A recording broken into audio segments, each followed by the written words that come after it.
تو میں تو ایم پی اے صاحب کی جو کارکردگی اور خصوصاً وہ جس طرح کا وہ تھانے پہ انوالومنٹ کر رہے ہیں اور لوگوں پہ ڈائریکٹلی اسی طرح پرانے دور کی طرح جس طرح یہاں سیاسی کلچر تھا اسی طرح وہ ناجائز پرچے ہو رہے ہیں اور لوگ بیچارے پریشان ہیں اور ان کی کہیں سنوائی نہیں ہوتی، اور کہیں بھی چلے جائیں جتنے بھی صوبائی محکمے ہیں وہاں عام آدمی کی کوئی سنوائی نہیں ہوتی اور وہ ذلیل و خوار ہو گیا ہے۔ تو میں تو اپنے صوبائی نمائندے کی کارکردگی سے انتہائی مایوس ہوں۔ آپ ہمارے ناظرین کو یہ بتائیں کہ آپ سیاست میں ان ہو چکے ہیں، جب ہم نے آپ کو سیاست میں ان دیکھا تو آپ پی ٹی آئی کے پلیٹ فارم پہ تھے، کچھ عرصے بعد آپ نے پی ٹی آئی کو چھوڑ دیا، اب کچھ عرصہ خاموش ہونے کے بعد دوبارہ سیاست میں ان ہو رہے ہیں، تو ان ہونے کی وجہ کیا ہے، آؤٹ ہونے کی وجہ کیا تھی؟ اصل میں بنیادی طور پہ پی ٹی آئی کے نظریے کے ساتھ تھا اور بڑا عرصہ ورک بھی کیا، اور ان بنیادی ورکر سے جب پی ٹی آئی کو ٹانگا پارٹی کہا جاتا تھا تو تب ہم پارٹی میں تھے، لیکن اب میری صحت کی خرابی کی وجہ سے تو میں پچھلے الیکشن میں حصہ بھی نہیں لے سکا اور میں سیاسی طور پہ تھوڑا سا آؤٹ ہو گیا، اور 2-2.5 سال میری صحت مجھے اجازت نہیں دیتی تھی، اس لیے میں کوئی ایکٹیویٹی نہیں کر رہا تھا، اور میں دیکھ رہا تھا، پھر ایک امید تھی کہ جی تحریک انصاف آئی ہے اور یہاں انشاءاللہ لوگوں کے بنیادی مسائل حل ہوں گے، ان کو انصاف ملے گا، لیکن بد نصیبی سے کہ ہماری جو صوبائی اسمبلی کی سیٹ پہ ہمارا عوامی نمائندہ منتخب ہوا اور ہم کرپشن فری پاکستان کا نعرہ پی ٹی آئی لگا کے آئی تھی، لیکن انہوں نے کرپشن کا ایک بازار گرم کر دیا۔ اور اسی طرح اگر آپ بلدیہ کو دیکھیں، ہمارا 1 ارب 21 کروڑ کا باقول ہمارے اپنے صوبائی نمائندے کے پریس کانفرنس کے کہ وہ آیا، لیکن مجھے نہیں لگتا کہ یہاں کوٹے دو میں کہیں وہ لگا ہو۔ شہر کھنڈر بنا ہوا ہے اور صفائی نہ ہونے کے برابر ہے، اور پچھلے دنوں میں دیکھ رہا تھا کہ ملازمین نے ایک ہڑتال کی ہوئی تھی کہ ان کو تنخواہیں نہیں مل رہی، تو میں سوال کرتا ہوں کہ وہ 1 ارب 21 کروڑ جو ایکسٹرا آیا کمیٹی میں تو وہ کہاں گیا؟ جس طرح ہمارے ایک ایماندار آدمی نوید دیرت صاحب اے سی آئے تھے اور انہوں نے اسی پیسے سے جو ہمارے وہ ذرائع وسائل تھے کمیٹی کے، اس میں بہت کچھ کر کے دکھایا تھا اور شہر نکھر رہا تھا۔ بدقسمتی سے کہ اس وقت کے ہمارے سیاستدان نے اس کو یہاں نہ رہنے دیا اور وہ چلا گیا، اور اب اگر ایکسٹرا پیسے بھی آئے اور وہ کمیٹی کے وسائل بھی ہیں لیکن کمیٹی میں کچھ نہیں ہو رہا۔ ہماری گلیاں آپ دیکھیں کھنڈر کا سامان پیش کرتی ہیں اور لوگ پریشان ہیں، کسی کا کوئی کام نہیں ہو رہا۔ اگر لینڈ ریکارڈ میں چلے جائیں تو وہاں بغیر رشوت کے لوگ کسی کا کام نہیں ہوتا، اور یہی وجہ تھی کہ جب پچھلے دور حکومت میں بھی ہم جب بات کر رہے تھے، سیاست میں تھے، تو وہ یہی بات تھی کہ ہمارے عام آدمی کو، غریب آدمی کو، ہمارے وسیب کے لوگوں کو، ہمارے شہر کے لوگوں کو، ہمارے دیہات کے لوگوں کو انصاف ملے۔ تو وہی کلچر دوبارہ پروان چڑھا، اور یہی وجہ تھی کہ میں دوبارہ سیاست میں ایکٹیو ہوا، اور میں سمجھتا ہوں کہ انشاءاللہ میں اپنے علاقے کے غریب عوام کی، عام آدمی کی آواز بنوں گا۔ سننے والے یہ بھی تو سمجھ رہے ہوں گے کہ آپ ایم پی اے کی سیٹ پر الیکشن سٹینڈ کر رہے ہیں، ہو سکتا ہے یہ باتیں آپ ظاہری بات ہے اس سیٹ کے لیے کر رہے ہوں، تو اس حوالے سے ہمارے ناظرین کو تھوڑا سیٹسفائی کریں۔ نہیں، اصل میں نا میں آپ کو ایک بات بتاؤں کہ یہ تو ہر آدمی زبان زد عام ہے۔ اس ٹائم ہمارے صوبائی نمائندے کی کرپشن زبان زد عام ہے، ہر بندہ چاہے وہ دیہات کا آدمی ہے، چاہے وہ شہر کا آدمی ہے، چاہے وہ دور و دراز علاقے میں رہتا ہے، تو وہ سارے لوگ یہ بات تو بڑے متفق ہیں لوگ کہ ہاں بھی کرپشن عام ہو رہی ہے، اور جتنے بھی جرائم ہیں، جرائم کی سرپرستی ہو رہی ہے۔ میں یہ بات یہ نہیں کہ میں آن دی ریکارڈ کیمرے کے سامنے یہ بات کر رہا ہوں کہ یہاں ظلم و زیادتی، جبر اور تھانہ کلچر کی سیاست، پٹواری کلچر کی سیاست، اور وہی منتلیاں اور کسی کام کا نہ ہونا۔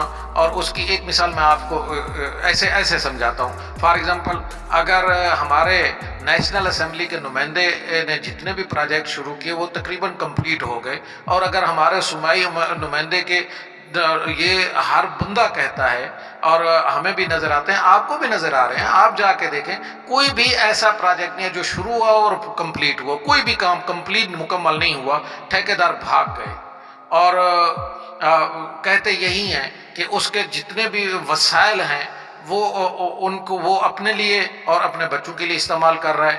وہ یعنی کہ اس ٹائم ایک MPA شپ کو ایز اے پیسوں کی مشین استعمال کر رہا ہے. یہ تو آپ خود دیکھ رہے ہیں, پورا لوگوں کے سامنے ہے, یہ نہیں کہ میں صرف کہہ رہا ہوں. ڈاکٹر صاحب 1122 کا آفس کب سے بنا ہوا ہے لیکن وہ فعال نہیں ہے, اس کی کیا وجہ ہے؟ اصل میں سمجھتا ہوں کہ ہماری پریارٹی جو ہے نا وہ الٹ ہے. آپ دیکھیں کہ تھانہ دنوں میں بن گیا, عملہ بھی آ گیا, اس کی جگہ بھی ایلوکیٹ ہو گئی, اور وہاں بجٹ بھی آ گیا, سارا کچھ ورکنگ ہو گیا. لیکن جس چیز کی ضرورت تھی, کیونکہ اگر آپ چلے جائیں نا ترقی یافتہ ممالک میں, تو وہ وہاں تعلیم پہ توجہ دیتے ہیں, بنیادی صحت کی سہولیات پہ توجہ دی جاتی ہیں. ہمارے یہاں نظام الٹ ہے, صرف اپنی داتا گیری بنانے کے لیے, اپنا ایک اور ذریعہ آمدنی کا بڑھانے کے لیے تھانہ تو فوراً بن گیا, لیکن 1122 کی بلڈنگ آپ دیکھیں پچھلے 3.5-4 سال سے مکمل وہ کھڑی ہے, انتظار کر رہی ہے, کیونکہ دیواریں کام نہیں کرتی, دیواریں سہولیات نہیں دیا کرتی. یہاں عملے کی ضرورت ہے, گاڑیوں کی ضرورت ہے. آپ ہر چیز کو روک سکتے ہیں لیکن آپ حادثات کو نہیں روک سکتے. تو میں نے تو کئی دفعہ یہ بات آواز اٹھائی ہے کہ خدارا اس پہ توجہ دی جائے. ایون کہ اس معاملے میں تو میں اپنے MNA صاحب سے بھی گزارش کروں گا کہ وہ اس پہ توجہ دلائیں وزیر اعلیٰ صاحب کی, اور اس کو ورکنگ کیا جائے. یہاں عملہ آئے, گاڑیاں آئیں, اور جو حادثات ہوتے ہیں ڈیلی بیسس پہ اس کا تدارک ہو, اور کوئی اموات ایسی نہ ہوں جو ہماری غفلت سے ہوں, ریاست کی غفلت سے ہوں, ان کو فرسٹ ایڈ نہ دی جا سکے. تو اس کا میں تو اگین مطالبہ کروں گا کہ اس کو جلد از جلد ورکنگ کنڈیشن میں لایا جائے. ڈاکٹر صاحب موجودہ سچویشن, کیونکہ آپ ڈاکٹر ہیں, اس چیز کو ہم سے زیادہ اچھے انداز سے بہتر سمجھتے ہیں, کوٹدو میں اس ٹائم ہاسپٹل کی کیا سچویشن ہے, اور وہاں پہ عملہ کس طرح سے کام کر رہا ہے, اور وہاں پہ ادویات اور مریضوں کے ساتھ جو ان کا بیہیو ہے, اس بارے میں ہمارے ناظرین کو تھوڑا ڈیٹیل بتائیں. اچھا, میں آپ کو بتاؤں کہ یہ بہت اہم سوال ہے آپ کا. بنیادی طور پہ یہ بھی میں اگین کوٹ کروں گا MPA صاحب کی ایک پریس کانفرنس, جس میں انہوں نے کہا کہ جی 2.5 کروڑ کا بجٹ سالانہ یہاں ادویات کی مد میں آتا ہے. تو آپ یہ دیکھیں کہ 2020 میں یہاں 6,70,000 مریضوں نے وزٹ کیا. اگر پر مریض آپ خرچہ نکالیں تو 3 روپے ایک مریض کے حصے میں آتے ہیں. تو اس سے کیا وہ آپریشن کر سکتے ہیں, کیا سہولیات بہتر ہو سکتے ہیں؟ اسی لیے آج دوائیاں نہیں ہیں ہاسپٹلز میں, اور مریض کو ڈسپرین کی گولی تک نہیں مل رہی. اور آگے اگر آپ دیکھیں کہ یہ ہسپتال کا ایک پورا بلاک بنا تھا جس میں کارڈیالوجی کا ڈاکٹر آنا تھا, نیفرالوجی کا سیٹ اپ بننا تھا. اب ہماری ڈائلسس سینٹر کھلا ہے لیکن نیفرالوجسٹ نہیں ہے, وہاں یورالوجسٹ اس کو چلا رہا ہے. کتنی المیہ ہے. اور اسی طرح کارڈیالوجسٹ, باقی عملہ, نرسز آ گئی ہیں, ڈسپنسر آ گیا ہے, ورکر رکھ دیے گئے ہیں, بلڈنگ کھڑی ہے, لیکن ڈاکٹر کارڈیالوجسٹ یہاں نہیں آ سکتا. اور بدنصیبی سب سے بڑی یہ ہے کہ ہمارے شہر کے 2 کارڈیالوجسٹ اسپیشلسٹ ڈاکٹر, ایک توسے میں ڈیوٹی کا سر انجام دے رہا ہے, ایک مظفر گڑھ میں. جبکہ ہونا تو یہ چاہیے تھا کہ ہمارے شہر کے بچے, ہمارے مٹی کے بیٹے, اس علاقے کے بچے وہ یہاں سرو کرتے, لیکن ان کو یہاں لانے کی کوئی آج تک کوشش کاوش نہیں کی رہی. ہماری پریارٹی اور ہیں, ہم پیسے بنانے میں لگے ہوئے ہیں, عام آدمی کی سہولیات کے لیے ہم کوئی توجہ نہیں دے رہے. اسی طرح ٹراما سینٹر کی بلڈنگ بنی ہوئی ہے, اس کو ہم نے ویکسین سینٹر بنا دیا ہے. جبکہ میں نے جیسے پہلے عرض کی ہے کہ آپ ہر چیز کو روک سکتے ہیں, حادثات کو نہیں روک سکتے. تو اس طرح میں گزارش کروں گا کہ ٹراما سینٹر یہاں بننا چاہیے. اور اسی طرح آپ یہ دیکھیں کہ 15 سے 16 لاکھ کی تحصیل ہے اور 1 فزیشین ہے ہمارا, جبکہ یہاں کم از کم 3 سے 4 فزیشین نہ ہونے چاہیے. صرف 1 فزیشین یہاں کام کر رہے ہیں. 15-16 لاکھ کی آبادی کو کیسے ایک سرجن ڈیل کرے گا, کیسے سہولیات دیں گے؟ لوگ سمجھتے ہیں کہ ڈاکٹر جبکہ یہاں ریاست کی ذمہ داری تھی, ہمارے عوامی نمائندوں کی ذمہ داری تھی کہ یہاں کم از کم جو سرجن ہیں ہمارے وہ 3 سے 4 ہونے چاہیے. 24 آور سرجری کا کام ہونا چاہیے یہاں, کیونکہ پیشنٹ ایمرجنسی ہے, سرجری ایمرجنسی ہے اور اس کو ایمرجنسی میں ڈیل ہونا چاہیے. تو یہاں اور سرجن کی سیٹس آنی چاہیے جبکہ یہاں بارہا ڈاکٹرز نے یہ عوامی نمائندوں کو، ایون کہ وزیر اعلیٰ صاحب جب آئے تھے، وزیر اعلیٰ سے یہ گزارش کی تھی کہ یہاں سرجنز ڈاکٹر دیے جائیں، فزیشنز دیے جائیں، انیستھیٹسٹ ڈاکٹر دیے جائے، اور اسی طرح ٹراما سینٹر فعال کیا جائے، کارڈیالوجی سینٹر فعال کیا جائے، لیکن ہمارے عوامی نمائندوں کے کان پہ جوں نہیں ریگتی۔ اور صوبائی محکمہ ہے ہیلتھ کا، صوبائی نمائندے کو اس پہ توجہ دینی چاہیے تھی، لیکن آج تک اس کی کوئی توجہ نہیں ہے۔ لوگ بیچاروں کا کوئی پریشان حال نہیں ہے۔ ہسپتال میں کیسے سہولیات ہوں گے؟ دیواروں نے سہولیات دینی ہے، ہم دیواروں کو رنگ روگن کرنے میں لگے ہوئے ہیں، اس بات پہ کوئی توجہ نہیں دیا کہ جی ڈاکٹر آنے چاہیے جن نے سروس دینی ہے، وہ ہے ہی نہیں۔ ڈاکٹر صاحب، آپ پی ٹی آئی کے ساتھ اٹیچ رہے ہیں اور عمران خان صاحب کی جو موجودہ کارکردگی ہے 3.5 سال ہو چکے ہیں، اس سے کیا آپ مطمئن ہیں؟ اگر مطمئن ہیں تو کس حد تک ہیں؟ اگر نہیں تو آپ کیا کہنا چاہیں گے اس بارے میں؟ میں تو خان صاحب سے صرف ایک ہی، اس آپ کے چینل کے توسط سے ایک ہی پیغام اور ایک ہی گزارش کرنا چاہوں گا کہ خان صاحب، آپ نے نعرہ لگایا تھا اور جس نعرے کے پیچھے یوتھ آئی تھی، ہم آپ کے ساتھ کھڑے رہے تھے، وہ صرف ایک ہی نعرہ تھا، کرپشن فری۔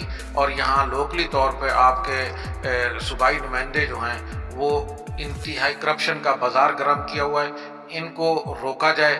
اور آپ ہمیشہ تعلیم کے میدان میں انصاف کی بات کرتے تھے، تو میرا شہر، میرا علاقہ، میرا وسیب اور میری یہ تحصیل انتہائی تعلیمی لحاظ سے پسماندہ ہے۔ یہاں یونیورسٹی ہمیں پراپر کیمپس دیا جائے اور ہماری بچیوں کے لیے یونین لیول پہ، ہر یونین لیول پہ ہائر سیکنڈری اسکول دیے جائیں۔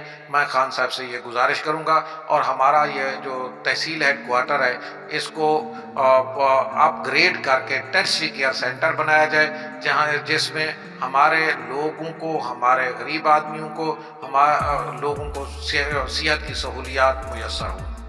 ڈاکٹر صاحب، انصاف صحت کارڈ میں 7.5 لاکھ روپے غریب بندوں کو، غریب عوام کو عمران خان صاحب نے سہولت دی ہے وہ اپنا علاج کرا سکیں، آپ اس حوالے سے کیا کہنا چاہیں گے؟ سر، میں آپ کو ایک بات کروں کہ یہ انصاف صحت کارڈ ایک بہت بڑا اس عوام کے ساتھ دھوکہ ہے، فراڈ ہے۔ آپ یہ دیکھیں کہ اس میں 7.5 لاکھ آ گئے، اب وہ آدمی صرف آپریشن کروانے کے لیے استعمال کر سکتا ہے۔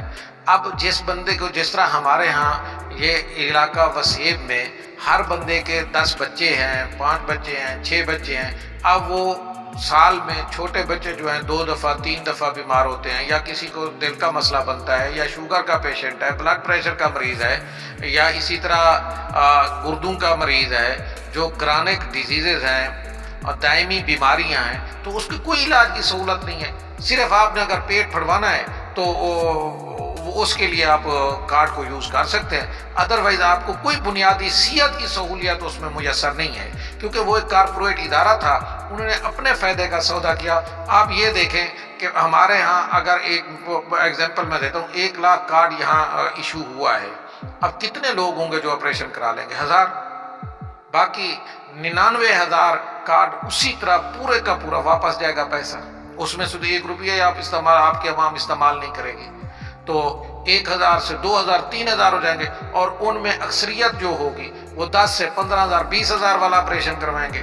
اب کوئی 1 مریض 2 مریض ایسے ہوں گے جن کا کوئی بڑا آپریشن ہوتا ہے جس میں 3-4 لاکھ کا خرچہ ہو، ادروائز تو وہ کیونکہ ایک ایپ وہ تھی، تاجر کمپنی تھی، انہوں نے اپنے منافع کا فائدہ کیا، اور ہمارے نمائندوں کی ہمیشہ کی طرح اس میں بھی نااہلی رہی ہے۔ جب انہوں نے بات کی ہے، ڈائیلاگ ہوا ہے یا کنٹریکٹ ہوا ہے اسٹیٹ لائف کے ساتھ، تو اس میں آپ دیکھ لیں کہ انہوں نے اپنے فائدے کا سودا کیا۔ غریب آدمی کو اس میں کوئی سہولت نہیں ہے، وہ صرف کارڈ لے کے خوش ہو رہا ہے کہ جی مجھے صحت کارڈ مل گیا، اس میں فائدہ کوئی نہیں ہوا عام آدمی کے لیے۔ ٹھیک ہے ڈاکٹر صاحب، آپ نے ہمیں ٹائم دیا، آپ کی تشریف آوری کا شکریہ۔ انشاءاللہ نیکسٹ ٹائم نئے ٹاپک کے ساتھ آپ کو مدعو کریں گے، مہربانی آپ کی۔ تھینک یو سو مچ۔ جی ناظرین، آپ نے ڈاکٹر عمر فاروق صاحب کی باتیں سنی ہیں، موجودہ مہنگائی کے اوپر بات کی گئی ہے، موجودہ سیاسی اداروں پہ بات کی گئی ہے، سیاست پہ بات کی گئی ہے۔ ڈاکٹر صاحب اب سیاست میں بھی ان ہو چکے ہیں، اپنا انہوں نے ویژن بھی بتایا ہے کہ یہ کس طرح کی سیاست چاہتے ہیں اور کس طرح انہوں نے سیاست میں قدم رکھا، کون سی ایسی چیز تھی جو ان کو یہاں پر آنے پہ مجبور کیا انہوں نے۔ انشاءاللہ نیکسٹ ٹائم نئی شخصیت کے ساتھ حاضر ہوں گے، تب تک کے لیے اجازت دیجیے، اللہ نے کے